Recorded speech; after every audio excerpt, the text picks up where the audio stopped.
এক গ্রামে এক গরিব বিধবা মহিলা থাকত। সে মানুষের বাড়িতে ঝাড়ু পোছা করে কষ্টে নিজের জীবন চালাত। এক ঝড়ের রাতে সে তার ঝুপির বাইরে এক বৃদ্ধ পথিককে দেখতে পেল।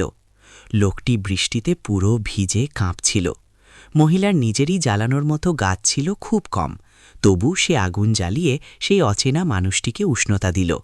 কিন্তু সেই পথিক আসলে ছিল ভাগ্যের এক ফেরেশতা। চলে যাবার সময় সে মহিলাকে একটি সাধারণ মাটির প্রদীপ দিল এবং বলল, মা, যখনই তুমি এই প্রদীপ জ্বালাবে, এর আলো যেখানে পড়বে সেখানকার মাটি সোনা হয়ে যাবে। কিন্তু মনে রেখো, এই প্রদীপ কেবল তখনই জ্বালাবে যখন সত্যিই তোমার প্রয়োজন হবে।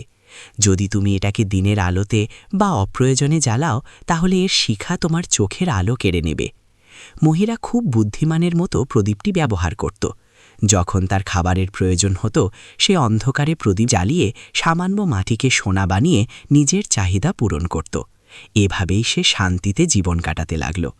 তার এই সুখ দেখে গ্রামের এক লোভী প্রধান ভাবল, এই মহিলা রাতে প্রদীপ জ্বালায় কেন?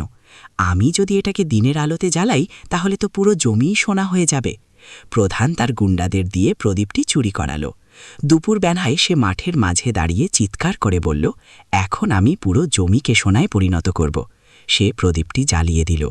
প্রদীপ জ্বালার সাথে সাথেই তার শিখা থেকে এমন ভয়ঙ্কর তীব্র আলোর বর্ণ, যা সূর্যের আলোর থেকেও 1000 গুণ বেশি ছিল। প্রধান যখন মাঠের দিকে তাকালো, সোনা তো দেখল না, বরং তার চোখের সামনে অন্ধকার নেমে এলো। প্রদীপের আলো তার চোখের শক্তি কেড়ে নিল, কারণ সে লোভের বশে ঠেকে জ্বালিয়ে দিল। প্রদীপটি হঠাৎ তার হাত থেকে পড়ে গেল এবং মাটির সঙ্গে মিশে অদৃশ্য হয়ে গেল। প্রধান চিরদিনের জন্যে অন্ধ হয়ে গেল, আর সেই প্রদীপ আর কখনো কারোর হাতে পড়ল না।